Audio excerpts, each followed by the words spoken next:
Hey there, saltwater anglers, and welcome to the Lower Chesapeake Bay Fishing Report, your local report, whether it's good, bad, or ugly. This podcast is part of the Great Days Outdoors Network, and each week we'll be talking to local experts to learn ways that we can become better anglers and stewards of this fishery, whether you're out fishing in the ocean, the lower bay, or its tributaries. We also ask that every angler do their part in sustainable fishing practices, keeping this amazing fishery healthy and thriving for generations to come.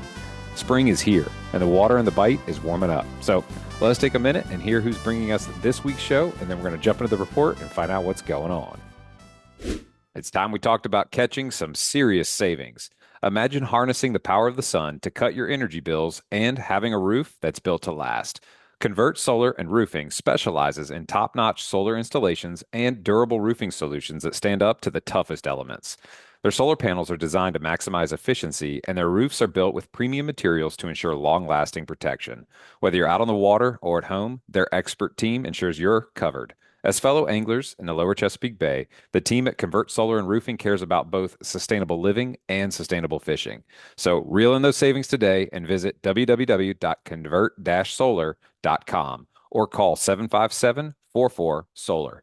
Make your energy and roof as reliable as your favorite fishing lure. Call Convert Solar and Roofing today. Check it out. AFTCO has a gift for our listeners. They're now offering a camo sunglasses cleaner cloth with any purchase of AFTCO products. For cool mornings, I love my Reaper sweatshirt. And on those hot days, my Samurai sun shirt. You just can't beat the quality and performance. All you got to do to get your coupon code is text LCBFR to 779-345-2918 to get subscribed to our email list, and we'll send you the promo code via email. All right, guys, welcome to the show this week. Man, it has been very sunny, and we've had a couple of days of good weather. I'm excited to start hearing some reports coming in of folks getting offshore a little bit more, even to some nearshore wrecks, and just kind of get an idea of what's happening as summer starts to really blossom here for us in the Lower Chesapeake Bay. But first up this week, excited to bring back a friend of the show. It's been several months since we've chatted. I think he might go into hibernation like me. I don't know. But welcome back, Captain Kenny Mills with Sea Shift Sport Fishing. How we doing, brother? Doing good, man. Glad to have some warm weather coming back and bringing some life back around to the fishing world of Virginia Beach. So that's right. Happy to be here. And you guys fish out of Rudy Inlet. And for those that are listening that have maybe never heard your voice before, tell us about your boat. You know, what kind of boat does Sea Shift run? And, you know, what kind of charter are you guys? What do y'all specialize in terms of species that folks can target? So I'm a fireman, and my boat's called Sea Shift because it's a play on words for the Sea Shift of the fire department. And my boat is a privateer center console with a tower. My bread and butter is probably, sight fishing, cobia, red drum, and Spanish mackerel is usually our go-to typical day. But we venture out to a lot of the inshore, nearshore wrecks up to, 40 miles out. For, wreck fishing. Yeah, we go for right now. Seabass is really good. And, in the summertime, we target flounder and stuff like that at the wrecks. But mostly wreck fishing I do is sea bass. So. Yeah. Oh, that privateer is set up great for all the above, and it's a great riding boat. And you guys did a bunch of work to that. What was it, 2 seasons or 3 seasons ago? Or am I completely brain farting on how long ago you actually rebuilt that thing? So it's been about 5 years now. Okay. But yeah, we had a buddy who originally started off as my partner. It's just me now, but we're still good friends, all that. But we rebuilt it, from the ground up, new stringers, floor, tank, you name it. It's new on that boat. When I say new, 5 years. And, every winter we do a lot of maintenance to keep everything up to par and keep it looking good and stuff like that. We still fish in the winter.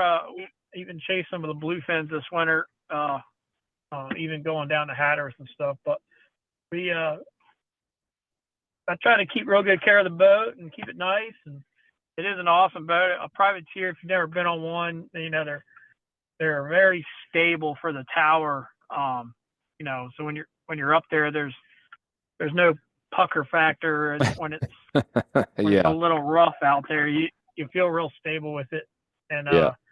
which makes it a great sight fishing boat. So, Yeah, the pucker factor for those that are listening and don't know what it is, I'm on a Mako, which is different than a privateer. We got a little bit more dead rise, a little bit more tippiness to it, if you will. And the pucker factor is real when you get, side two and it's a 25 to 35-mile gust out of the southeast, and next thing you know, you're leaning like 30 to 35 degrees over, and I mean you're not going to go in, but the pucker factor enters, stage right, and you feel it.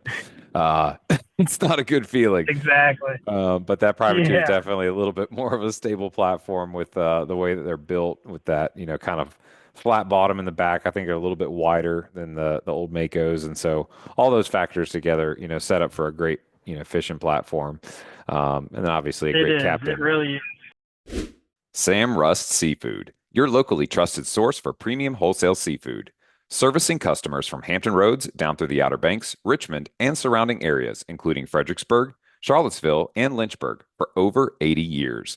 Committed to the highest standards in the industry, Sam Rust distributes the best of the ocean directly to your restaurant, hotel, or grocery store on time and at a great price. Visit samrust.com to discover how quality, tradition, and sustainability come together. So don't cuss, call Sam Rust. So you guys have been Yeah, doing a little man. bit, here and there. I know I watched you guys do some stuff inside of the inlet there in Rudy, and when the water was starting to change over. But what, talk us through the last, week. What have you guys been targeting and fishing for, and what have you seen? So it's really coming alive out there. The Spanish mackerel are here.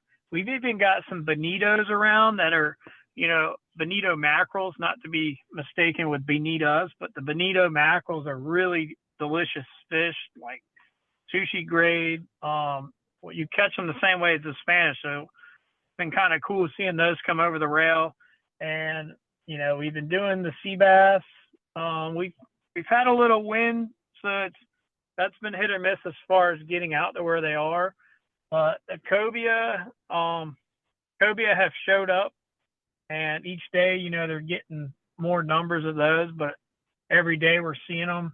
And the red drum schools are here. I've got into those quite a few times already, Hmm. catching the big, 40-inch or bigger red drum. Those are fun. And once you find those, it's, multiple fish for a good time. And Yeah. we even had a little one day recently that caught us off guard. We had the bluefin tunas around us. We were only 7 miles out, and they were all around the boat. I didn't have my gear with me, but I got some cool video of it, and it was exciting and frustrating at the same time. But Yeah. it was cool to see them around. I went the next day, found them again, and I trolled in them for about 3 hours and no takers. But Oh, dude, that is that was heartbreaking. that I was mean, cool. it's cool to see them, but It 3 hours is. of trolling and seeing them and not getting a bite had to be frustrating as all get out. Yeah, it was tough, but Oh, that's fishing, and what it's not always catching, which we like to do, but true, true. yeah, it hurt my feelings a little bit. Yeah, my feelings are hurt for you. I did see that video you posted of those bluefin busted, and that was cool. And I want to go back to what you said for a second, because I had this discussion with some folks, and you have to pay attention and read up in detail. So Benito versus Bonita, which of the two are you seeing and have been catching that do in fact taste good if properly bled and cared for? So the bonitos, Got it. which are also referred to as a bonito mackerel, Uh-huh. and if you catch a tuna looking fish that's the size of a little bigger than a Spanish or sometimes the same size, if they have straight lines on them, that's the pattern that's good. Got If it. if they have the pattern that's kind of almost like a water camo, Uh-huh. um, you know, that that a lot of times is like the small bonitas or the false albacores, and you know, sometimes your dog might not even eat those, but they are good bait. Right. So it's So the it just the depends, man. the bonita, also known as the false albacore, also known as the little tunny, versus the Yep, exactly. Atlantic bonito, which is from the mackerel Yep. family, and is quite good to eat. And I can say that because I caught one time, I think out by the windmills when I was jigging, and I threw it in the bucket expecting it to be bait. I ended up not using it for bait, and so it was in the cooler for the ride home. And I got home with it, and I was like, let me just fillet this thing up to see what it looks like. And I didn't realize I had a bonito. I thought it was a bonita off the top of my head. And I remember filleting it on the table, and I'm like feeling the meat texture as I'm filleting it, and I'm like, this looks like tuna. It looks good. And so I brought it home It looks good. Yeah, and exactly. I made a poke bowl with it. I was like, man, this is delicious. And I posted it on the Instagram. And my uncle Bruce from Sam Rust, he was like, oh yeah, you got a bonito, nice. Those are great to eat. And I'm like, oh. And so then I went down this rabbit hole of like studying the difference. And I was like, oh, I got to pay more attention next time because I would have like Yep. bled it and paid more attention to it. Yeah. So and then Yep. Captain Austin Hain with Fineo, he's the same thing. He's like, I love those things for poke bowls and other purposes. So glad to know that we're not alone in our Yeah. turning trash fish into delicacies. That's right. So just look for the straight line pattern, and that'll that's a good thing. And Yeah. bleed them right away. And now they're going to be good regardless, but you get more meat that's without the bloodline if you just bleed them right away, which it does make a huge difference. Yeah. Usually with most fish, if you bleed them right away, even cobia and stuff like that, it does make a difference. So Yep. we like to Absolutely. do it. It can be messy, but it is what it is. Yep. Absolutely. Hooked on fishing? Then you're part of the local community that Long Bay Point Bait and Tackle cares about serving and giving back to, providing you with the right selection for each season's target species. They're your one-stop shop to gear up with the best bait, tackle, and insider tips to catch your next trophy fish. You can fuel up right out front on the water and then chat with the crew inside for hot tips on where they're biting. So swing by today. Long Bay Point Bait and Tackle, where your fishing adventures start and finish with your trophy catch on their scales. So, some sea bass, you've seen some red drum. On the sea shift, I know everybody's got their kind of like favorite way of targeting, sea bass. Like for you guys, when you get out to the wrecks, like what are some of the first things that you do to like make sure you're A, like actually getting located on some fish, and then B, what's your typical tackle setup and preferred bait? So my typical tackle setup is I just do dropper loops, anywhere from 2 to 5 hooks, depending on um, the crew or where how good the fishing is. But I like to sit at like 2 to 5 hooks and just a weight on the bottom, typically like 6 or 8 ounce, and Hmm. you just you get over there, and I use squid works really well. It's not the best, but it's the most convenient to buy. Hmm. But you can get like Boston mackerel at some of the Asian markets and stuff that it seems to work a little bit better. But you can't really go wrong, man. Squid does the job for me most of the times.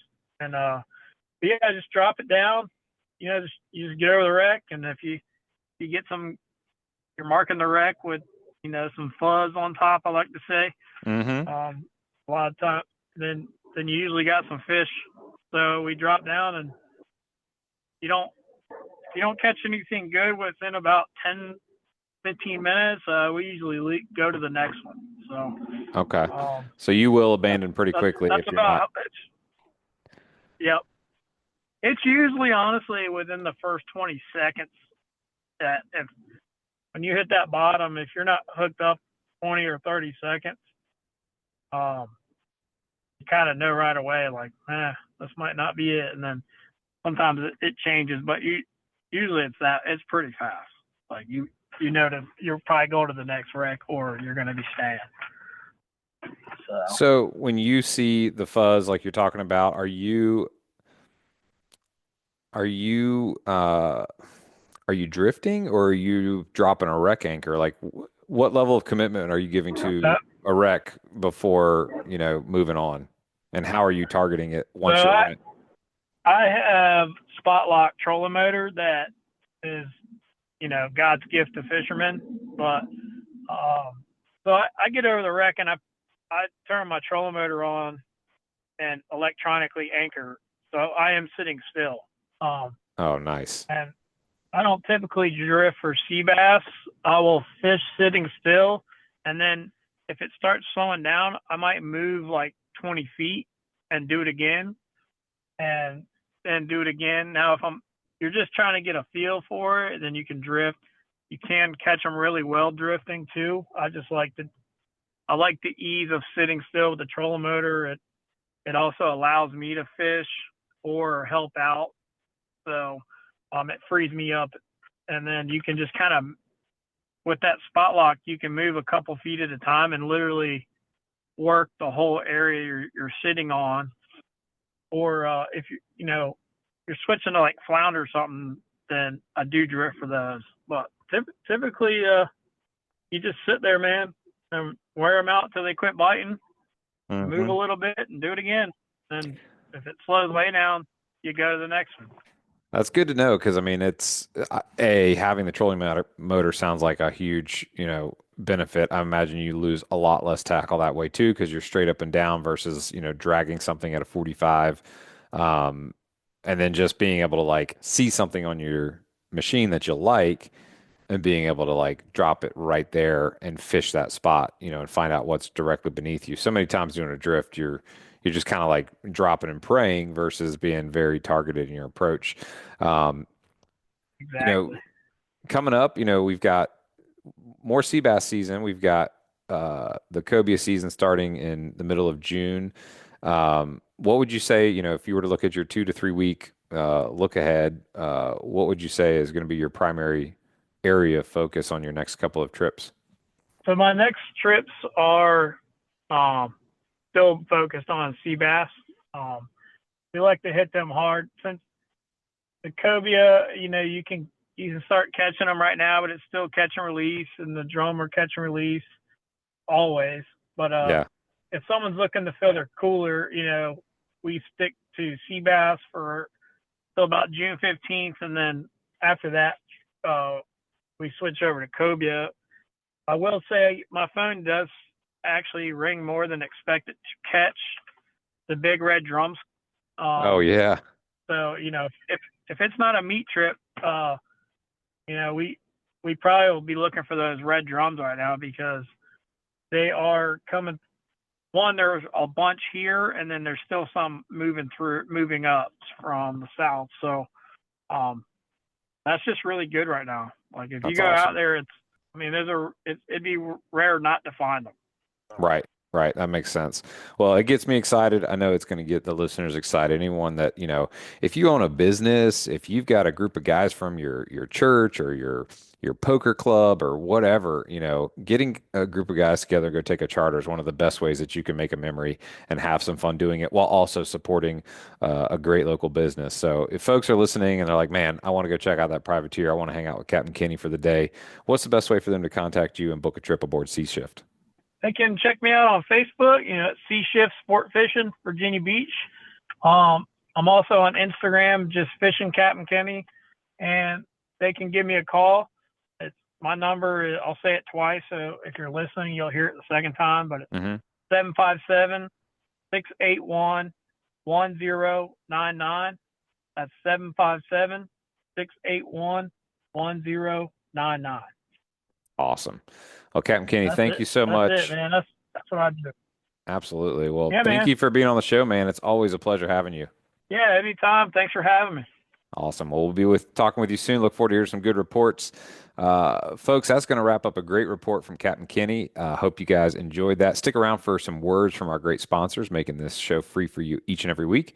And we'll be back with you real soon. Whether you're hitting the sand with set rigs using the traditional scent strips for pompano or fishing the flats or marshes for speckled trout, redfish, and flounder, Fish Bites has something for you. They're family owned and operated in St. Augustine, Florida, and pride themselves on making reliably consistent fishing products for anglers of all ages around the world. Fish Bites bait and lures are made with pride in the Sunshine State, USA. Check out the full line of scented saltwater and freshwater baits at fishbites.com. All right, guys, welcome back to the show. For this segment, it's been some time. Obviously, winter doesn't really help. We got that blessing of those near shore bluefin tuna, but getting offshore into the blue and towards that canyon in deep water and finding something with a bill on its face has been a long time coming conversation. So I'd like to welcome back to the show a friend of the show, Captain Jay Brooks with Smoke Show Sport Fishing. Welcome back, Cap. How we doing? Hey, thanks, Luke. I appreciate it, brother. No, we're great. We just got back from Hatteras, so happy to be home for a couple of days before we head back. Very cool. Now, is the boat in Hatteras right now, or is it up here in Virginia Beach? Yeah, we keep it in Hatteras most of this month. So Okay. we were in the hill, got all of our bottom maintenance done, like we were talking about. Did all the dirty stuff, tried to Yeah. get the boat in good shape. Dropped it in the water. We were in the water for a couple of days, and then we went straight to Hatteras. I want people listening to kind of get a sense of the magnitude of a boat, the size that you run. So tell us a little bit about like what type of boat it is, how big it is. And then I want to get a snippet just for my own edification, like how many gallons of bottom paint does a boat that size take? Um, so it's a 54-foot custom Carolina boat. Hmm. Essentially, which means it's made out of wood fiberglass. And so, she's a big boat. A lot of people think she's 60 feet. Hmm. I have other people that are knowledgeable owners. They asked me how big she is. They're like, what is she, around 60? And I was like, she's 54, but just because of the overall size Yeah. that she is, they generally think she's much, much larger than she actually is. That big So, Carolina bow flare. I mean, yeah, yeah. it's got shoulders on it. It's like if a cobia was a boat, that's what you'd want it to look like when you pull it out of the water. Right. Yeah, yeah, yeah, yeah. Yeah. Oh, yeah. And so, she's 16 and a half feet wide. So she has some big hips on her. She has a nice big stern on her, which is great for us, for what we do because it gives the mate a lot of opportunity to move around, Yeah. especially what we just saw, having Leah wire up blue marlin, just kind of having to walk that fish back and forth and having room to operate back there. So it's not tight. And they really built it. So originally she was built with three fighting chairs in the back Wow. because out of Oregon Inlet they have tuna fishing where they put everyone into a fighting chair because we're more of a well, I like to chase marlin a little bit more. Yeah. So we went down to a single fighting chair. So again, it's just we have a huge cockpit. But yeah, so she's a big boat. As far as the overall size, I don't know. It was so I get a really good discount because I buy so much stuff from like either Yeah. West Marina or Paxton. Yeah. But it was still well over $1,000. So I think it was 4 or 5 gallons, and that was for one coat. Man, so wait, And you're the so bottom paint is obviously not everybody listening to the show owns a boat. So Mhm. sometimes we can glaze right over some of the costs that are involved in boat ownership, Yeah. especially if you keep a boat in the water. But Mhm. the are you using an ablative paint? I am. Yep. Yeah. And So so it's kind of I use flakes off Seahawk. if you rub it when it gets any kind of growth, you can like dive and rub it and it just kind of comes Yeah. off a little bit. Yeah, that's right. And Yeah. so, or if you get like fishing line on it, you can see the actual, it'll turn it black. So then we'll know where to cut it back. Yeah. So if the mate lets that happen, Never hopefully not. happens. Yeah, Yeah. yeah, Knock on wood. I'll be on the back of the boat at the end of the day. We're like, you got to cut this back. You got to put a new leader on. Um, but yeah, so we did that. I put in new, as far as talking about dollar amounts, I did most of the work myself, but Hmm. I did pay someone to sand the bottom for me this year. That was really nice. That That's the worst job. If you can afford it or you can swing it, you need to let someone sand the bottom of your boat. Man, Jay, Um, I agree so much with that. I just redid my non-skid and I did all the mhm. my buddy Eric Heath, captain of Spooled Up. He gave me the guidance, but I did it and hand sanding and then hand taping and then rolling three coats is man, if I could pay somebody to do it, I would in a heartbeat in the Oh yeah, future. yeah, It's hard work. absolutely. We put four new cutlass bearings in, so cutlass bearings kind of guide your shaft. Hmm. So we put those in. Those came out to right around $600 a piece. They're pretty expensive, the ones that we got. Yeah. And then they're supposed to be quieter. Yeah. So far they've been pretty smooth. They got the engines realigned by Nate. He does a great job. And then I had Wildcat just tune up my props, which is just under $1,000. So you're talking about several $1,000s before haul and launch and everything else. So Yeah. um, and I think I got everything done in just over 2 weeks. So it was, Wow. That's a quick uh, turnaround for that many different projects. And then just thinking through yeah. the how often are you doing the tuning and the realignment of the props in the shaft? So so you on a wooden boat you can't do it, and really any boat you shouldn't do it unless you're actually in the water. You're supposed to sit in the water for 24 hours, right? So we had just done it prior because I had one of the engine mounts. It looked like it was starting to get loose, so I had him Hmm. check. He went ahead and aligned it, and lucky enough, it held the alignment. So right before you go to Hatteras, we always do it because that's when we marlin fish, Mm, and then we'll probably re-verify somewhere mid-season just to make okay. sure again everything's running right. Because if you're not aligned, you can get some vibration. You can start to get wear shaft wear. And then you start losing props and shafts and things of that nature. So we try to avoid that.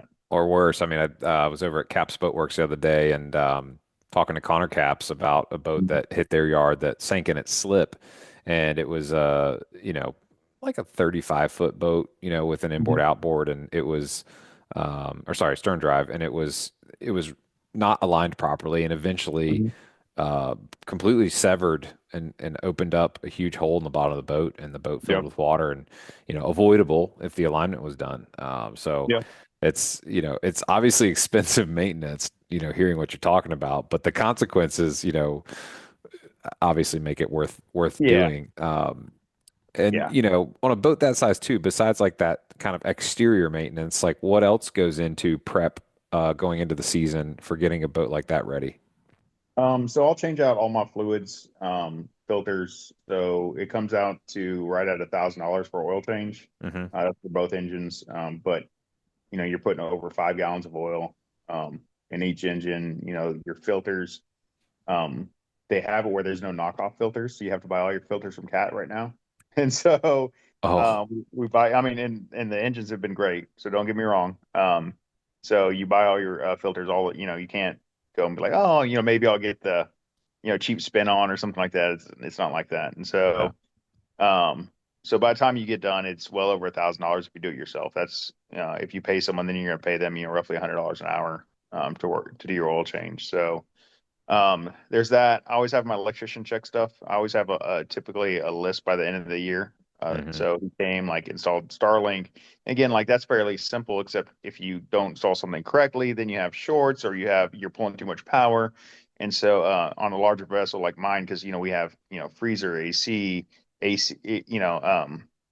obviously all your bilge pumps. You have a generator, that ties into everything. And so um, I always have my electrician do everything. A lot of people try to do it themselves, and that's fine. On a smaller boat, something like that, that's fine. But for me, I learned the hard way where you're trying to do something yourself and you end up costing yourself more issues. And Yeah, um, so that's something at least once a year, I'll have him come, you and know, check it out. yeah, I'll have my list and he'll go through my list. And honestly, this year he went really quick. He was done by noon. Oh And wow. so he's actually the same guy. Hopefully that kind of had an impact on the final bill too. Oh yeah, no. So he's great, but he's also, I mean, he's so good. He's the guy that did all the wiring on the brand new Bad Company 50 that they're building in Wanchese. Oh And wow. so yeah, so Casey Marine, he's fantastic. I can't say enough. He's very fair. I mean, he drove up here just because I'm his guy, and so he came up here because he knows what I want. I have a rule for him. If you ever find something that's wrong, go ahead and Hmm. fix it. And Yeah, sometimes he'll look at something. He's like, okay, Jay, here's what's wrong. Here's the expensive way to fix it. And here's the way we can fix it that's still compliant. Or maybe we make this a next year project, right? right, And so right. if it's not dangerous or it's not going to short, he'll give me my options. Now, if it's Yeah, dangerous, then he's going to fix it and he's just going to let me know afterwards. And so, yeah, and that's a deal I have with him. No matter what, if you find something that um it's not right, he's going to fix it. And so, yeah. because electrical, that's one of the things that really scares me. And so, The consequences go real high, real fast, especially with yeah, like potential fire hazard. I'm excited to know that you've got Starlink on the boat because one of my yeah, goals for this year is to get it set up to where somebody we can call in and do a report live while hooked up to a billfish or a tuna. I just think that would be awesome. yeah. Well, so like in Hatteras, I actually called my wife and my buddy Lee. I called both of them up because I get very relaxed once we're actually fighting the fish because um, everything has a place in time, and everything's where it's supposed to be. And I get very relaxed. And so I actually called them. I said, "Hey, it's a good one. If we take it, you're going to drive up here." And Yeah. so, because my wife was, it was the last day of the tournament. She's like, "Well, I was like, I'll let you know when we put one in the back of the boat," joking on the way out. Yeah. And then I called her. I was like, "Hey, you might have to come up here." And so she was like, "Okay, well, call me the moment you make that decision." I said, "Okay." Yeah. Um, but yeah, so we've been in the Hatters. I think it was like I don't know, after the starting the second week in May. Hmm. And so blue marlin get pretty good. It hasn't been a crazy season. Some seasons is just phenomenal, Yeah. like world-class fishing. Right now, I mean, there's definitely fish around. I mean, if I can catch one, there's fish around. So, but That was like a nice way of saying like, hey, if I'm out there and we've prepared hard enough, if someone's going to catch a fish, it might as well be me on the smoke show. But I want to hear about it. So is this your first blue marlin of the season? it is for the season, yeah. Planning your next saltwater adventure? Whether you're nearshore, coastal, or offshore, the right safety gear is just as essential as your tackle. A reliable life raft from survivalatsea.com keeps you prepared because weather changes fast and emergencies happen when you least expect them. Survivalatsea.com offers top-rated life rafts built for any adventure, from bay waters to the open ocean. Right now, get $50 off any new life raft with code GDO50 at checkout. Stay safe, stay prepared. Visit survivalatsea.com today and fish with confidence. Okay, That's right. so kind of talk me through, how far out were you guys? What were you trolling? And, talk me through the bite and Yeah. whether or not you guys, harvested or not. Yeah. Well, so we're fishing the Hatters Village Open. And so that's the first, major blue marlin tournament on the East Coast. And so we're fishing that. And honestly, we fish it because it's fairly inexpensive to fish. Um, Unfortunately, because it's so early in the season, it also means that the weather is typically horrible. This year, with the forecast, I actually messaged the guys. I said, "Listen, I'm 50-50. The boat will take it. Like, I'll be fine, you know, but it's may not be fun, because it's not a charter. If it was a charter, yeah, we're going. Um, but I just said, hey guys, like if y'all want to fish it, we can fish it. If not, no big deal. We can just fun fish, the rest of the month, whatever you want to do." Yeah. And so they all still wanted to fish it. And so we had one day of free fishing. So we went out. When I'm fishing, I typically just pull plugs. When I'm pre-fishing or just fun fishing, I typically won't even have a pitch bait.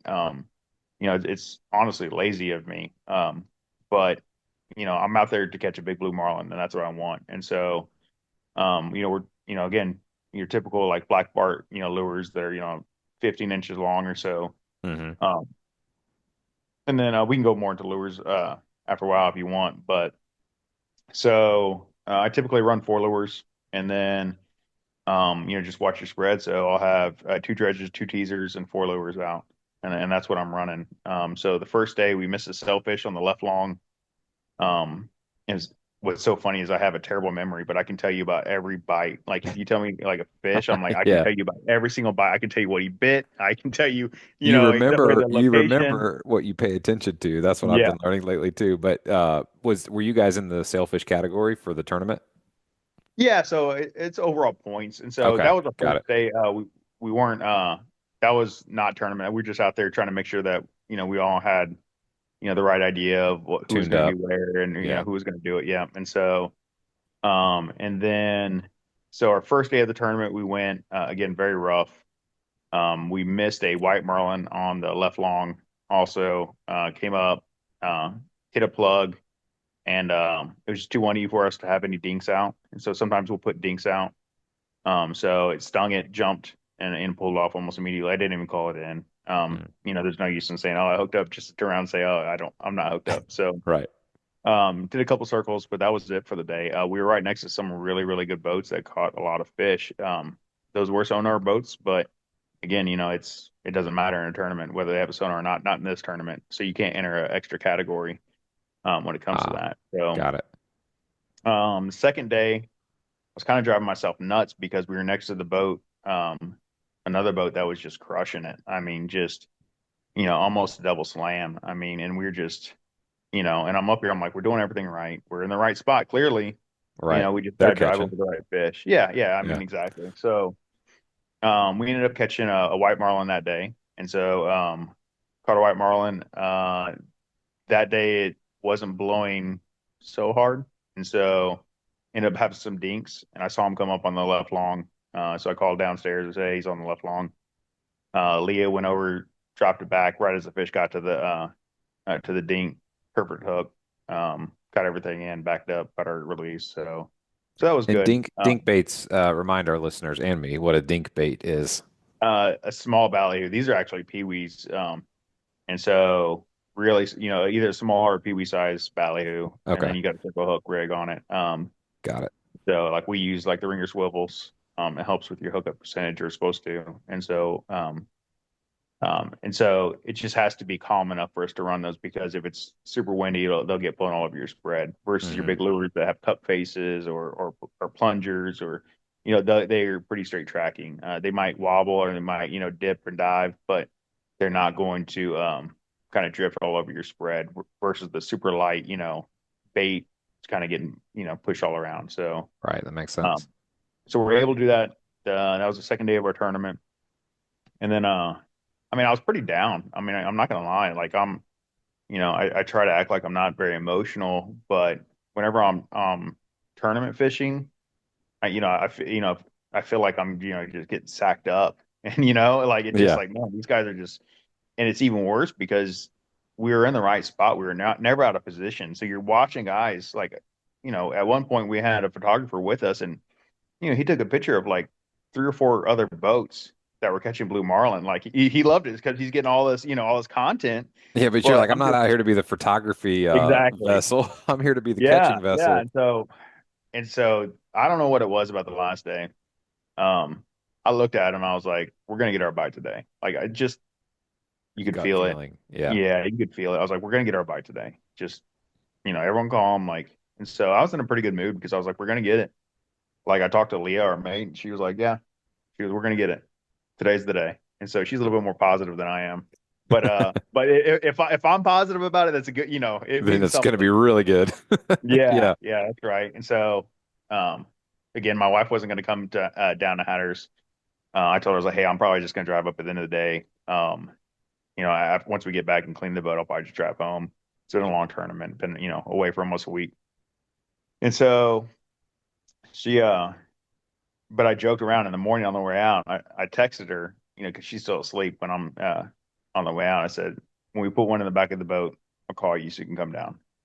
And um, so we go out there, we go fishing, and there's a boat that's really, really good. And I don't know if you've heard of Spencer boats or not, Hmm. Oh yeah. Spencer yachts, I should say. So their boat, not a well, it is a Spencer, but also their Like their son team boat. runs the boat. Yep, Yeah. exactly. So I look at so many boat pictures. I can tell from a couple of miles away typically what boat is close to us, and so they call it in a blue marlin. I'm like, yep, right here, guys. Like, and so I was like, we're just gonna keep working this area because I hadn't left the initial area that I said I was gonna fish, and I told the guys before, I'm like, we're going here and we're just gonna do circles because Yeah. there's gonna be a fish here, and so. And he was, I turned on the radar. He was about 4 miles away from me. So okay, cool. Okay. And then I don't know if they hooked their second one or not, but I'm like, this is the right spot. This is where we want to be. And sure enough, we got our bite. It was on the right long lure Hmm. bite. Came up, and the worst thing they can do is just start jumping straight at the boat because it's so hard to get a good hook set. So you know, you want them to come from like the inside out or even outside in is fine. Just so that way you get that steady pull, right? Because I'm going, 8.5, 9 knots. So I want that hook to get a good set. And then I'll let them run because we have our drag a little bit lighter. Once we get our initial hook set, let them run. That's fine. Just get that hook set, and then we'll worry about getting our line back. And so And he came up and what size reel are you guys on for these? we have 130s, but at this tournament we decided to fish 80s. Okay. It's just a little bit easier for some of the guys to move around, manipulate. And The 130s are a beast. how many pounds of drag are you typically fighting at? Like when you first get hit, what's the drag typically set at? 15 to 17. 15 to 7. Okay. Okay. Yeah, and then we push it up. It's marked at 25, but and we test all of our drags right before the tournament. So it ended up being all of them are like 26. Okay. So Yeah. I didn't change the markings for 1 pound, but Right. so that's what we'll actually fight it at. We found that it reduces our fight time significantly because I used to try to fight them at 20, and it was just they'll get down to the thermocline and they'll sit there, and it's hard for us to get them up. With the 24, typically it's just enough that you're not Yeah. worried about pulling your hook. Break their spirit a Um, little bit. yeah, Yeah. it's just enough. But I mean, there's guys that like the bad company guys. He talks about putting over 50 pounds of drag on a fish, and so but their goal is to catch as many as they can as fast as they can. And if they pull off a fish, oh well, Right. that so there's a couple different ways to look at it. So what our way works for us, and we're Yeah. happy with it. Yeah. So um, but yeah, so it came up just sprinting towards the boat. And this is where the experience starts to play. So without thinking, I shove the throttles forward, get her tied again. Hmm. Everyone gets settled down. Then we start getting all of our lures in, get the dredges in, get the teasers in, you know, um, get everything in, get the angler in the chair. He starts fighting the fish, push it up to the 25, 26 pounds of drag. And then that's when, we really start to fight the fish. And so this fish, it was crazy because it came up jumping, losing its mind. And we are like, that's a good one. Everyone on board was like, that's a good one. And we got our release, and I thought it was 7 minutes, but a buddy was taking a video, and he said it was exactly 6 minutes that took us to get a release, which is extremely quick when you're talking about a 400-pound Wow. spoon. And not like tackle. So, this is still with 26 pounds because a lot of times they fight much different when you have the heavy drag. So we were able to get our hands on the leader, and I was like, he's green. The moment you put your hands on the leader, he's going to take off. And then it was about 40 more minutes until we got back to the leader. After we grabbed the leader once, got our release, and then Yeah. I think the fish figured out He was the hooked. peril that I was in. Yeah, Yeah. yeah, Oh, wait a second. And you said yeah, just eyeballing it, it appeared to be like roughly a 400-pound class blue marlin. yeah. And that's what your minimum is. Your minimum to take one of the scales, 110 inches, 400 pounds. Yeah. And so at that point, we were like, hey, it's going to be close. Let's go ahead and get the flying gap out. So if we make a decision to take it, we're ready to go. Yeah. So we got that out. Everyone kind of had their job, got the tape measure out. And then we just had to kind of baby it a little bit when it was close to the boat.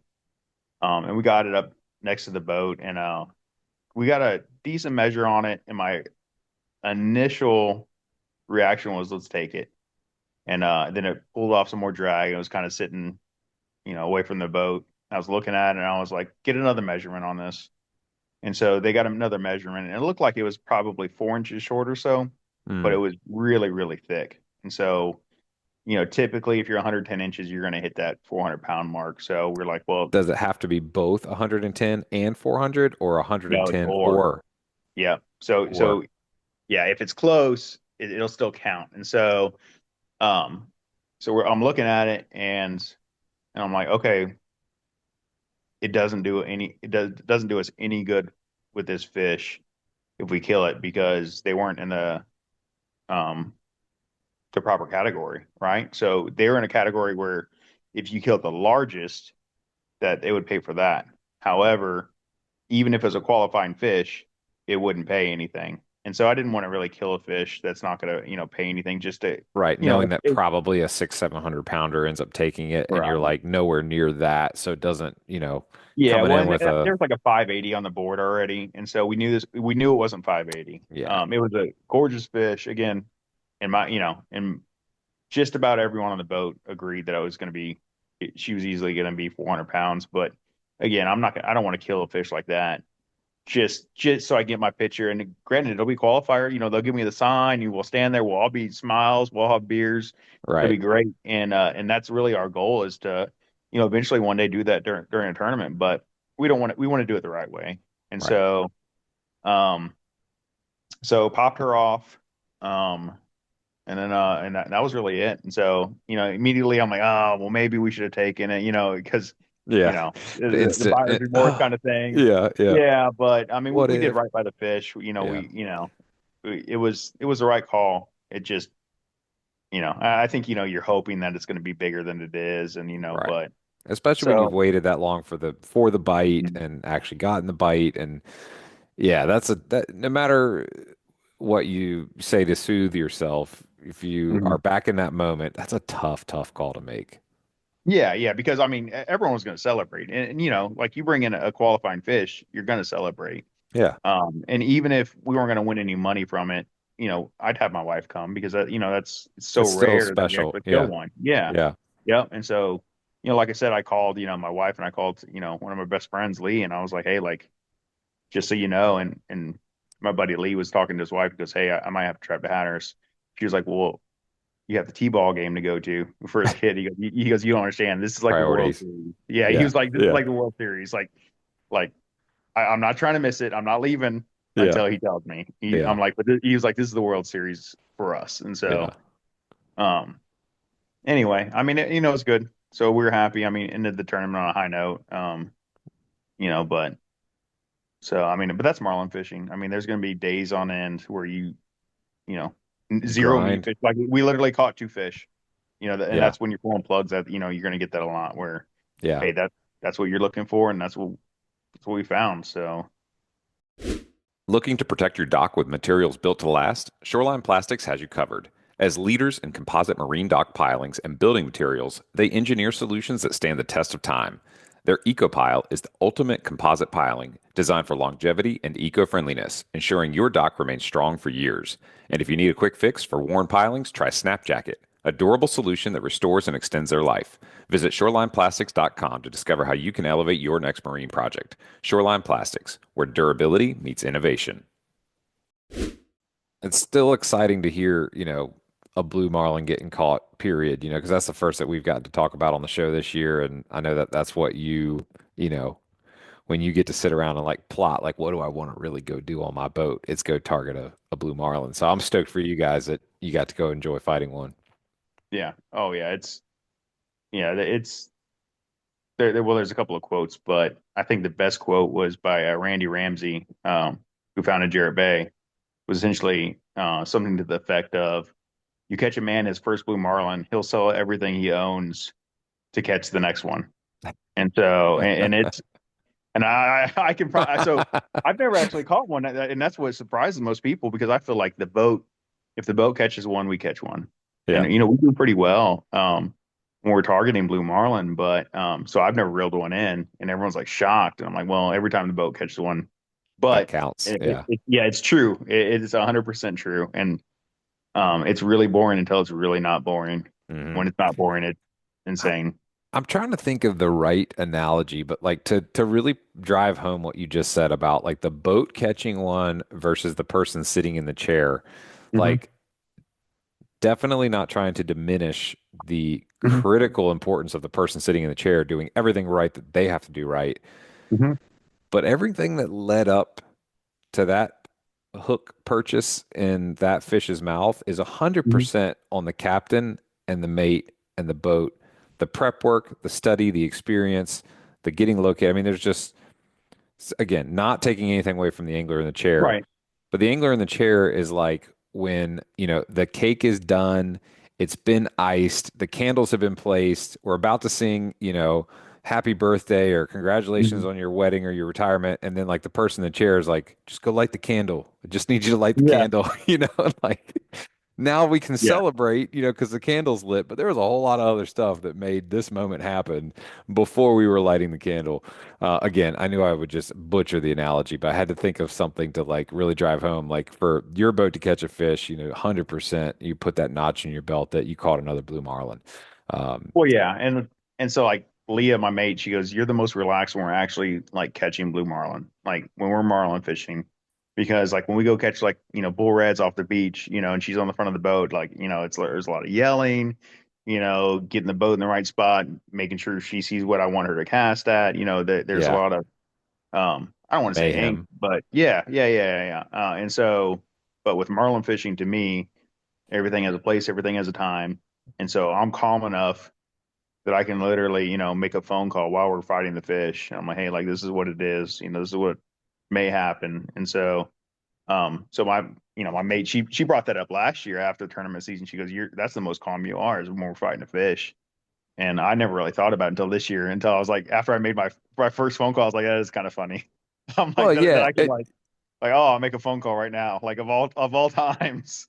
Well, if you think about it, it's like all the anxiety is like, I'm out here and I really, really want to catch a fish. So if you think about it, the most relaxing point is kind of the eye of the storm where it's like, Mhm. okay, we have found a fish, we have hooked a Yeah. fish, we have pulled tight and gotten a good hook set. Now we are like at the dance and we're dancing, and then you can kind of Yeah. like settle into the rhythm and the pace. That's right. Um, And we what's had an come? excellent angler. So even if I was, so he caught our Marlin last year during the Hattersville Village Open, and he's an excellent angler. So even if, like, let's say I'm slow on the throttles or something, he's going to make up for that with his Right. angling, right? And so it's almost, unless we pull the hook, I don't want to Yeah. say it's a given, but the odds are definitely in our favor. If everything is right the way it was, then I'm pretty confident. Yeah, the factors in your control are Mhm. being, taken care of properly. So Yeah. obviously you guys can do just about anything. Like you mentioned the bull reds, you Mhm. fish for marlin in the tournaments. If you were to look ahead for the next couple of weeks, what's coming up for Smoke Show? When do you guys come back to the Virginia Beach, Lower Chesapeake Bay area? And if folks are listening, what kind of trips can they book with you and how do they book them? Yeah. So we'll be in Hatteras for the next 2 weeks. We're really just fun fishing for blue marlin. That's what, it's a lot of fun for us. It's a short run there. It's only 20 miles, but then we'll go to the Big Rock. So we won junior angler there last year. That's right. And so we'll go back. I think it's just about the same group. I think we might have a few of the parents come with us this year. Hmm. Um, and so we'll go to Big Rock. I want to say it's like June 6th. And Yeah. so we'll be down there for about 10 days. And then after we get done fishing, then we'll run the boat up. So mid-June is when we get back. Okay. And then we'll start running our inshore trips, Spanish mackerel, bluefish, drum if they pop up. I think they've already started popping up. Hmm. So that's good. And then offshore will be starting off, it'll be mostly, tuna, tilefish, some mahi, some wahoo. And then that'll move into a lot of mahi. And then that'll kind of turn into um, mahi and then mostly marlin fishing by the end of the year. And so um, we really try to push a lot of our trips to the end of the year. If they think that they want a marlin or a shot at a marlin, that's what we are like, okay, then you need to book, August and September. That's when you want to go. Right, right. That's So awesome. And if folks do want to book those trips, what's the best way for them to contact and get booked with Smoke Show? yeah, the easiest way is smokeshowsportfishing.com. So even if you call, we're small, so you call and you'll get my wife. So she'll answer and she knows just about everything. And if she doesn't know something, she's like, just call Jay. And then she'll just give him my number. And then she'll text me, hey, you're about to get a phone call. And so, but that's the easiest way to do it. So you don't have to call. You can just, send an email, inquiry email, and then we'll, set up the date and everything for you. Or if you want to call and you have questions, then, you can talk directly to my wife. And so, a lot of times people think, oh, with a big boat, you'll have this, hiring, Yeah. entity or something like that. And it's like, no, it's really her and I, and a couple of friends that'll help us out. Maybe someone that helps you out with mechanic work or something like that. Or like Leah, she'll she's actually booked people at the restaurant, Rudy's restaurant. And so Oh, that's she's awesome. yeah. And so, but yeah, that's the easiest way to do it is to go online. I don't think I've ever asked this question before, but maybe it would help, folks that are listening, Mhm. if you could just think for a second of all the people that call in and book a trip, they always have a couple of questions out the gate, before they book. Just off the cuff, what would you say is like number one most frequently asked question that we could go ahead and just like answer right here on the show? What are we gonna catch? Which is well, and I'm very honest. So like honestly, like a couple of years ago, it got very slow, and so Yeah, but that will always be the question. Hey, what are we gonna catch? And I would say, hey, like you know, when trolling is very slow, I'm like, hey, we're gonna troll, but I can guarantee you that we're gonna catch a limit of dialfish, right? Yeah. And so, and I had a couple of people that were like, yeah, that's not what I want to do.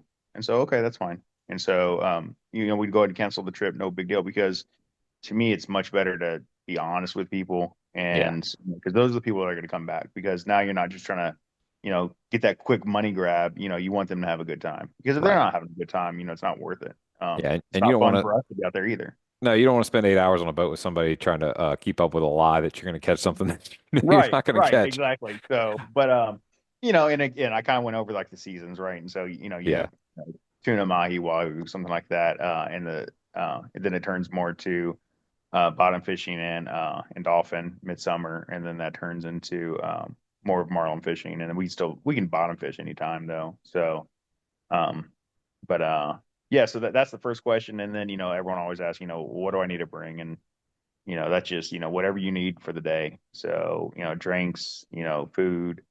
You don't need a driver, or I'm sorry, not driver's license. You don't need your I just got my real ID today, so that's why I'm Yeah. but so you don't need a fishing license. We have all that covered. Please don't bring any tackle. We have very expensive tackle, and we know exactly, everything gets How it's relined, rigged. everything Yeah. gets, yeah. The maintenance is top notch. We're gonna have everything that you need. Nice. So only if it's a specialty trip do we ever allow anyone to bring something. So if it's just, something that they just really want to target a certain way with their gear, just please talk to us about it beforehand. Copy Um, that. because if we lose a fish, I'd rather it be on my gear, um, because I know my gear so well. So I don't think that we're going to lose a fish. We've never lost a Right. fish like that, due to terminal failure or anything like that. So we're very confident with our tackle. Yeah. I think that's the biggest thing is, just bring what's going to keep you happy through the day. If you have kids, if they want to be tied into, an iPad or, whatever the kids have these days, Yeah. that's fine, because you want it to be enjoyable for them, and they don't Right. have to be involved in the fishing, but, 100% of the time, because sometimes, they need to check out a little bit and relax. Yeah.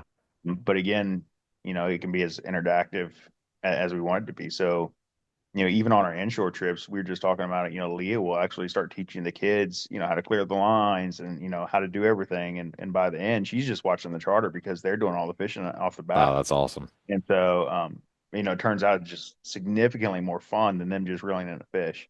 Once they see, okay, hey, how do I unhook this fish? Okay, hey, you use the hooker, you do this, and so it's not even about keeping the fish anymore, getting the dock shot. It's about learning the entire process. And so then they love it. And Leah loves it obviously too, because then she gets to just watch and critique. So Yeah. Yeah. No, that's cool. I mean, that's, get teaching somebody how to fish versus giving somebody a fish is much higher magnitude. So I yeah, love that knowing that Leah's got that passion to pass that on too. And it was great to hear some of the frequently asked questions so folks kind of know what to expect when they call. yeah. So just a reminder, smokeshowsportfishing.com. Phone numbers are there. Find them, look them up. Captain Jay, thanks for being on the show, man. Always a pleasure. I'm looking forward to hear what you guys do this season. Thanks, Luke. Appreciate it. Absolutely. Folks, stick around for a couple of words from our sponsors, and we'll talk with you real soon. Recently celebrating 100 years of history, Tohatsu is Japan's oldest outboard manufacturer, producing high-quality durable outboard motors since 1956. Tohatsu America Corporation is the U.S. and Canadian distributor of Tohatsu outboards, offering a full line of four-stroke motors ranging from 2.5 horsepower to 250 horsepower, and the recently introduced Alaris 6 kilowatt electric outboard. Tohatsu America is a recipient of the NMMA's Customer Satisfaction Index, or CSI, award for the seventh consecutive year. Tohatsu is uncompromising in its pursuit of outboard motors that are both durable and as light as possible. See it, hear it, feel the wind. The days of heading out and blindly looking for good fishing areas are pretty much over. Don't waste time and money on fuel searching for fish. What you need are the most recent, highest resolution images to not only know where to go, but where not to go. The knowledge provided by today's technology is critical when planning an offshore fishing trip. So make the choice that captains all up and down the East Coast make and choose Hilton's Real-Time Navigator. The easy-to-use interface and excellent customer service will have you on the fish every time you go. Check them out at hiltonsoffshore.com. All right, guys. Well, we've talked a little bit about what's going on kind of near shore and what's coming up, a little bit about what was going on offshore with that Blue Marlin with Captain Jay on Smoke Show Sport Fishing. I want to change the channel a little bit, so to speak, kind of pun intended, speaking of channels and boat launches, I want to welcome back a friend of the show. Kind of just one of our, I'm going to just call you what I think of you. You're like the grandfather of the Lynnhaven. You're just there to, take care of all of us young childrens and make sure that we're doing things the right way. Captain Chris Ludford with Pleasure House Oyster Company. Welcome back, man. How you doing?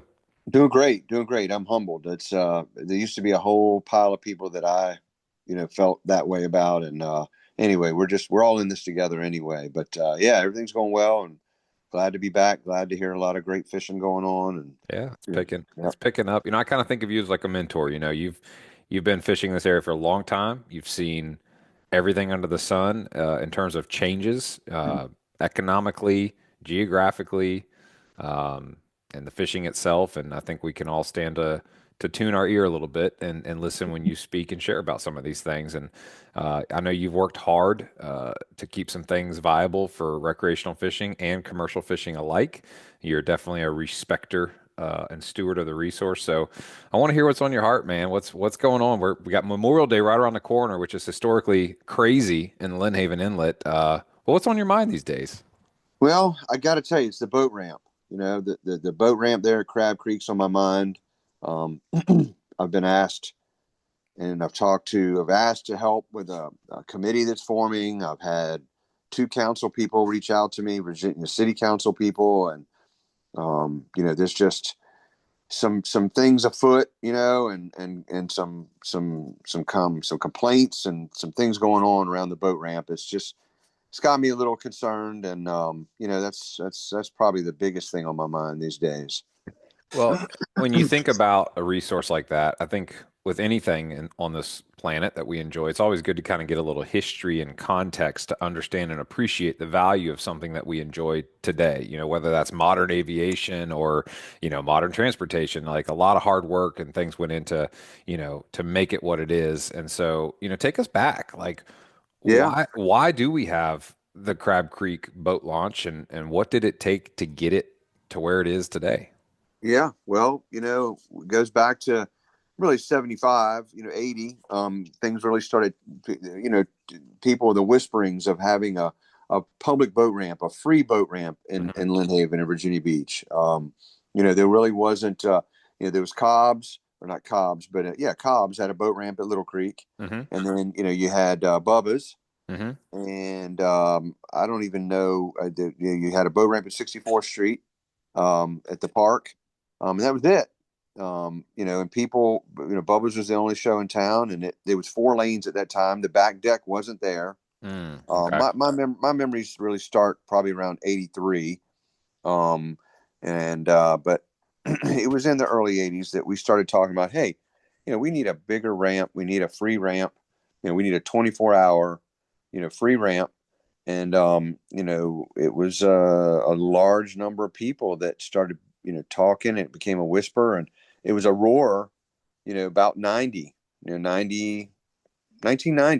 And it seemed like for about 8-9 years, we really battled. And the main battle we're held up in court. We were held up legally, by the owner of Bubba's, who's a great person. I have a lot of respect for him, but, he was protecting his business, and, he didn't want a competing boat ramp.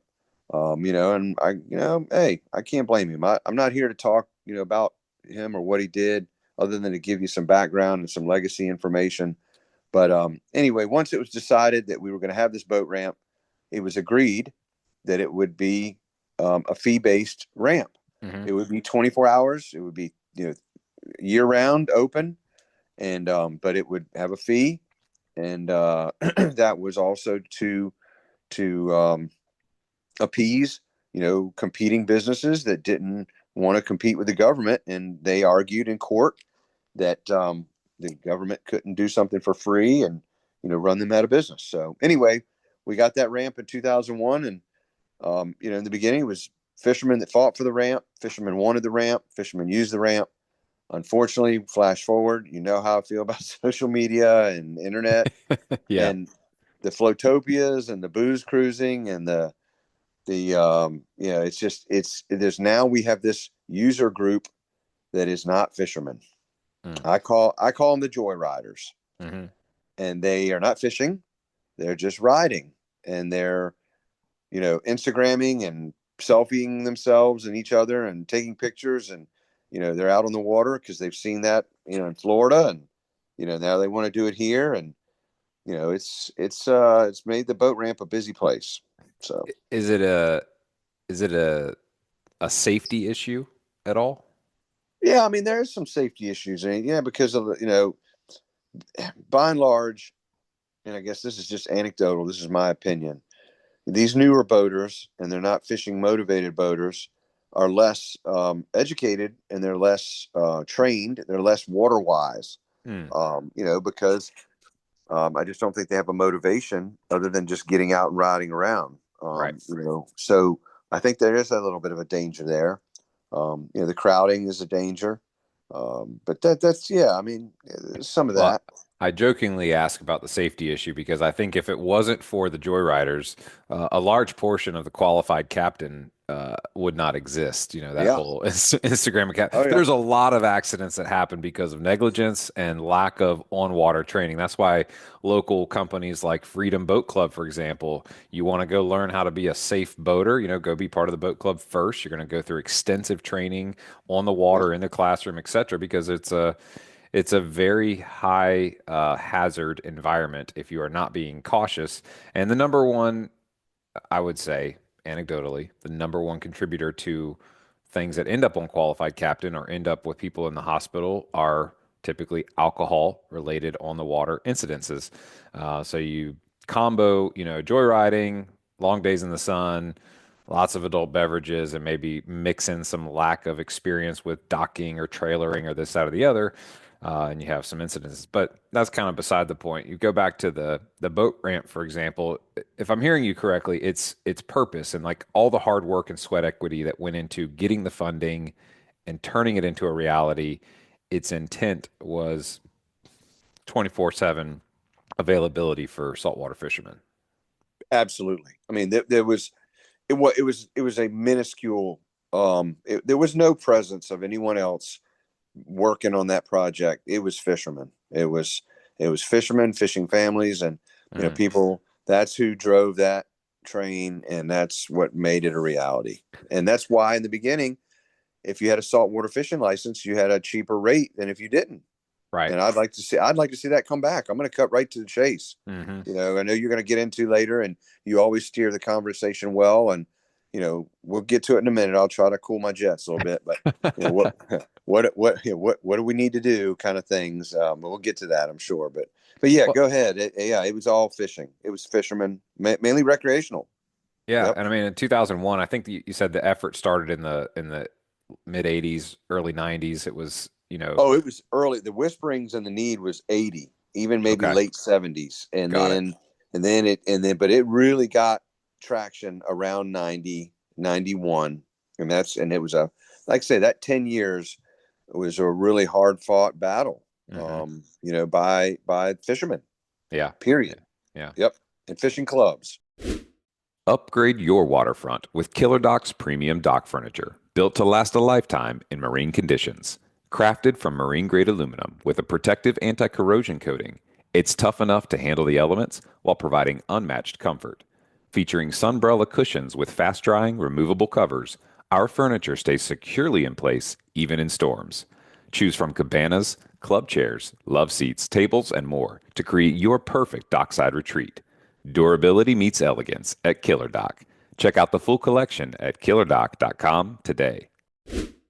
Right. And I mean, I'm just kind of doing some Googling while we're talking too, just to kind of get an idea of the total usage. So this kind of shocked me. I wasn't expecting these numbers, but based on a couple of different, reports from the City of Virginia Beach, as well as the Ocean Park Civic League and a few others, round numbers estimate a usage somewhere in the 150,000 visits per year to that boat ramp, which is Yeah. significant. That's a lot of people. Um, and obviously, the $10 fee, helps to, with maintenance and upkeep and whatnot. But going back to its purpose and its build for fishermen, back in those days, I say those days like it's forever ago. It's 30 something years ago.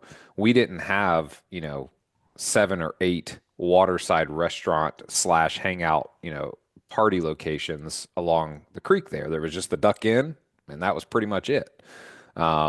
So everybody was going there to fish primarily, except for the, occasional Duck Inn visit, which was, a much smaller percentage of the total, user groups. Whereas now we kind of see, I don't have the data in front of me, but it seems like very, very kind of 50-50 split of fishermen and what we'll call the joyriders, which nothing against them, but again, it's a much higher usage these days because of what's available out there to go enjoy from just, your typical joyride. So, Yeah, uh, I would say a third. I'm not going to go half and half. I'm going to say it's probably a third of the usage is probably non-fishermen or people who are not setting out to target, harvesting something.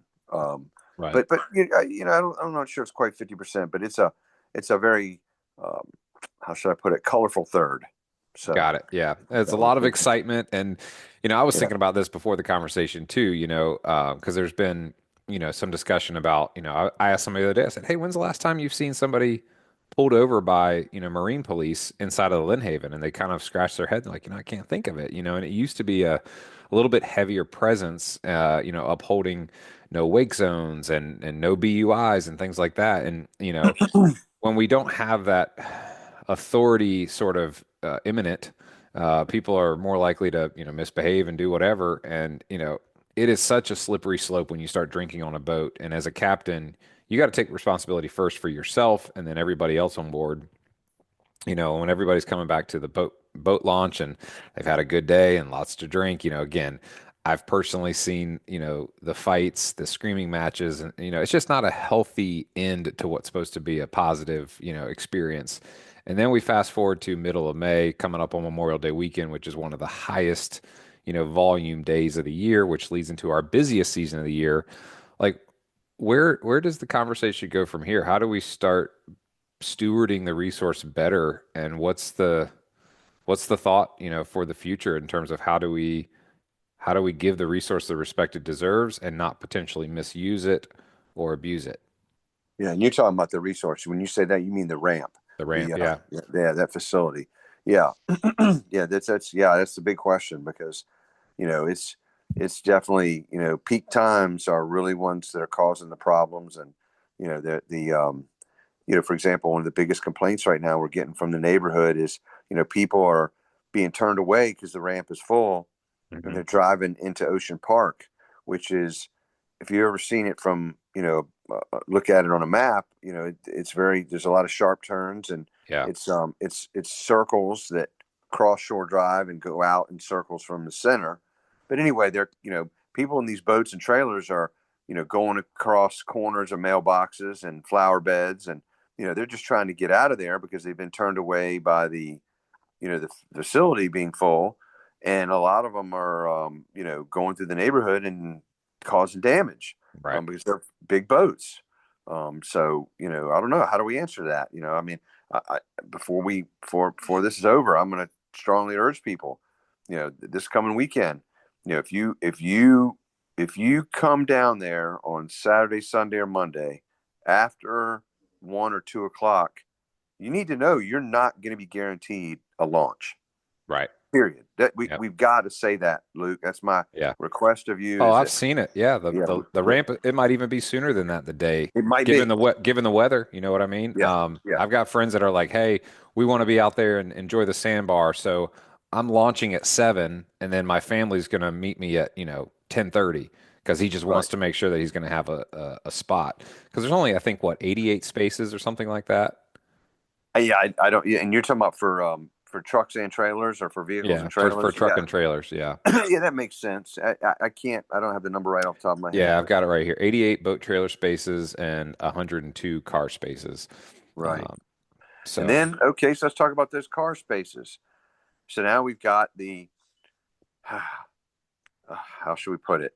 hold on, I'm hold on. I'll sorry. say I might save you here. So I can speak from personal experience from having been down there late at night with Captain Austin McDonald changing a lower unit and having to duck when we heard gunshots no more than 80 yards away and then having to stay there for 2.5 hours and talk to police and do reports. I mean, it turns into a scene that it was, again, not intended to be.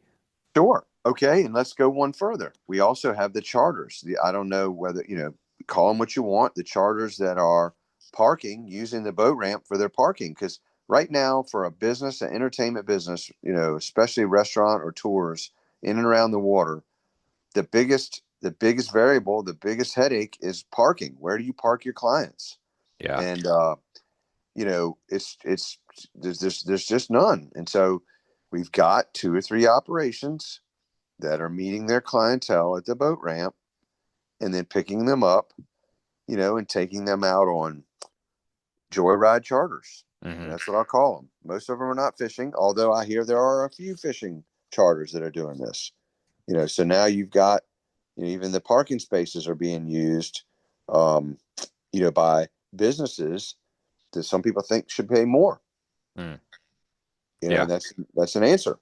Yeah. If you're running a business and your business is depending on the boat ramp, well, that wasn't part of the beginning, Luke. That wasn't part of the plan.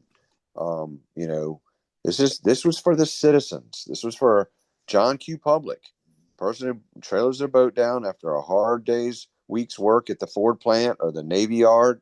Mm-hmm. It was never intended for them to compete with businesses running out of that facility. So, not to mention the car clubs and the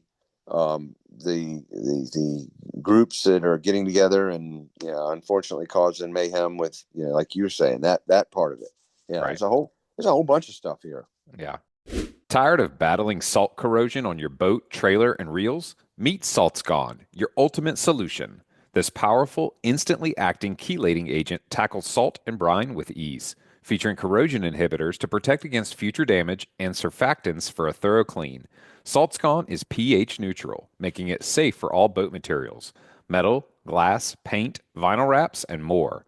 Highly concentrated, just 1 gallon creates 100 gallons of ready-to-use solution. Apply it with or without running water. It's perfect for any situation. Use code GreatDays10 to save 10% at saltsgone.com. Or if you need faster delivery, use Amazon or your favorite retailer. Yeah, we're definitely dancing into some, territory that is a big conversation with many, many complex layers that are way beyond the scope of what, my understanding is. But it kind of goes back to the mission and theme of this show, which is, we want to challenge everyone to take personal responsibility in their harvesting practices, their fishing practices, and be good stewards so that we can continue to enjoy this for generations to come. And like anything else, stewardship starts with the individual making good decisions and thinking about others and not just themselves. And that kind of spills over into everything that we're talking about here. Yeah. I mean, absolutely. Everybody listening, like, hey, if you could ask yourself the question, like, am I abusing this resource by doing what I'm doing? And if you can't honestly answer, no, I'm not, then maybe just consider what you're doing and make an adjustment.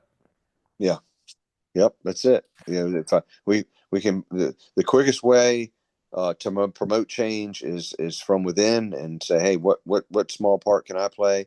And if you get a ton of people doing that, you can have an amazing amount of change. Yeah. But it does take a level of selflessness. So, well, I mean, anyway. There's a lot of truth to what you're saying, because I can even think of, like, I get a little anxious when I know I got to go do boat maintenance because I know I have to go use the boat ramp. So I always strategically do it on like a random Tuesday or Thursday night because I don't even want to deal with a busy boat ramp, because it is one of the most high anxiety, high stress situations that you can really put yourself in as a boater, when there's 3 or 4 people logged up in front of you and there's people coming in behind you and you don't even know if they know how to operate their vessel. Like, there's so much stress in that moment when it's loaded up and happening. Like, I would pay anything to not have to be there in that moment.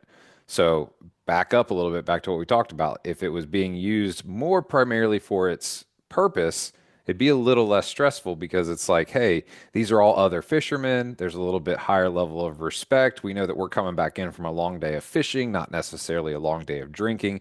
I'm kind of going on a tangent here, but I think we're driving home the point that it's always about stewardship and then respecting the resource and again, if you don't feel like you fall into that category, then maybe, it's time for a small adjustment. Yeah. What my adjustment is, and I'm, I'm probably going to raise some hackles here, but, $50 a launch for anybody who's not fishing. Right. That's going to really tick some people off, and a lot of people scream up and down and say, that's unfair, and Or but or yeah, even, I mean, I'm thinking now, like from putting my like operations hat on, annual passes, different tiers of passes for, the saltwater angler, locals, and then look at your number of parking spaces and just say, okay, maybe during these time periods when we know that, fishing is the primary thing that a lot of people want to go after and do, we just reserve, if you're not fishing and you don't have evidence that you are fishing or have this certain fishing pass, then, there's only maybe 20 or 30 of those 88 spaces available for non-fishing parkers or whatever. yeah, I'm just throwing out ideas. yeah. No, yeah, we got to find. It's never too early to start throwing out ideas. So Yeah. yeah, I like that. Yeah. Well, I appreciate you bringing it up because I think a lot of people listening are probably going, "Oh my gosh, yeah, I've seen a fight at the boat ramp, or I've been victim of somebody yelling at me because they didn't understand, or whatever, you name it." There's fewer like, "Hey, I had this great, fuzzy warm experience at the boat ramp." It's typically lots of the other story. Oh yeah. So those listening probably could relate a little bit and would probably love to see some sort of change or reform or adjustment to be able to say, hey, if I'm an angler in the lower Chesapeake Bay and I've busted my butt to be able to own a boat and get all prepared, get my proper licenses, etc., and be able to go enjoy a day on the water with my family or friends, the last thing that we want to experience is a full boat ramp or a negative experience at the boat ramp. Yep. That's exactly right. So yeah, and that's why I'm glad we got together. I just wanted to bring this to town. I'm not telling people to, it's not a call to arms. It's not a call to attention yet, but Right. just, be keeping an eye open for it. And, I may ask you if you don't mind to get on again and tell people, hey, maybe we, in the coming weeks, we may have to mobilize, Yeah. we may have to do something to protect the access for fishermen. Right. So, be ready for that. We're not ready yet. Just everybody be safe and, have it come to the ramp with a cool head and, lots of patience. Yep. And, just know between 2 and 6 p.m., 7, maybe even 7, if it's pretty, it doesn't get dark till 8:30. You may not get a launch. Mm-hmm. Just may not, maybe full. Absolutely. Well, and I'll end with this too, just because it is Memorial Day coming up. The purpose of that holiday is, sort of a patriotic meaning and memorandum of those before us. Obviously, Yep. we a lot of times take that time to, party and enjoy ourselves. But I would just encourage everyone listening to remember your safety protocols, go through them, don't drive impaired, think ahead, be safe, have fun, come home in one piece. And certainly, if you're going to be at a boat launch, like Captain Chris said, come with a cool head, some cold water, be patient. That's it. And everybody, say thank you Monday for all those veterans. Absolutely, absolutely. And stay out of those neighborhoods. That's it. If the ram's full, turn around and go home. Plan ahead. What's the old saying? If you fail to plan, then you plan to fail. It's it. That's That's it. it. That's why we're here. Well, before we hang up, Captain Chris, I know you're out on the water all the time. You're a local commercial fisherman. You do all kinds of cool stuff, but one of my favorite things that you do are the oyster tours. So, are these still happening? Is this a thing Oh we yeah. can do? Oh yeah, man. We're doing them Monday through Friday. Don't do them on weekends because of the exact subject matter we're talking about now. It's just too crazy to do them on the weekend. So Yeah. Monday through Friday, running the oyster tours. Still got plenty of openings. Unfortunately, hopefully they're filling up. I'm getting a lot of calls, but we still got openings, and it's just a great time, a great education, and get some to sample some oysters, and appreciate the plug.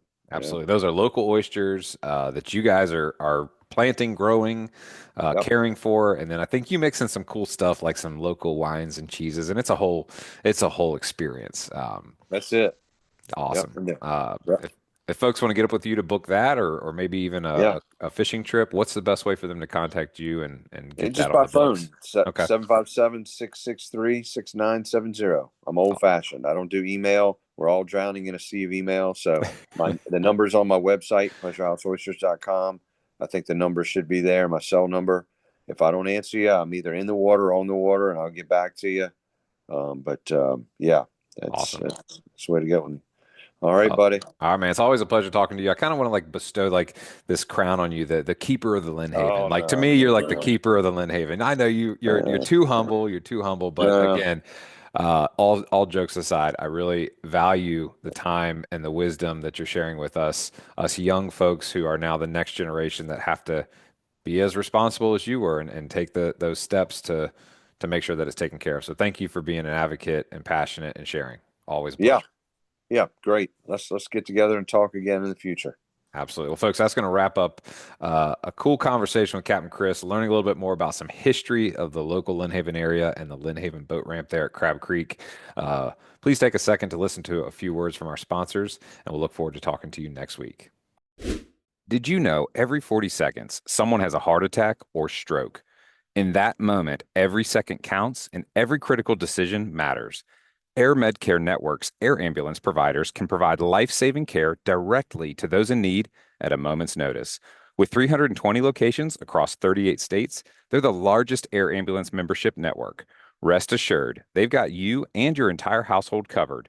Membership is just $99 a year or just $79 for seniors. Visit gdo.deals/airmedcare to enroll. All right, y'all, that's going to wrap it up this week. Please subscribe, rate, and review wherever you listen to podcasts. And remember, to get your free APCO Camo Sunglasses Cleaner Cloth, text the acronym LCBFR to 779-345-2918 to get your promo code and be added to our email list so we can send you the new show each week. You guys keep on whacking them and be safe out there.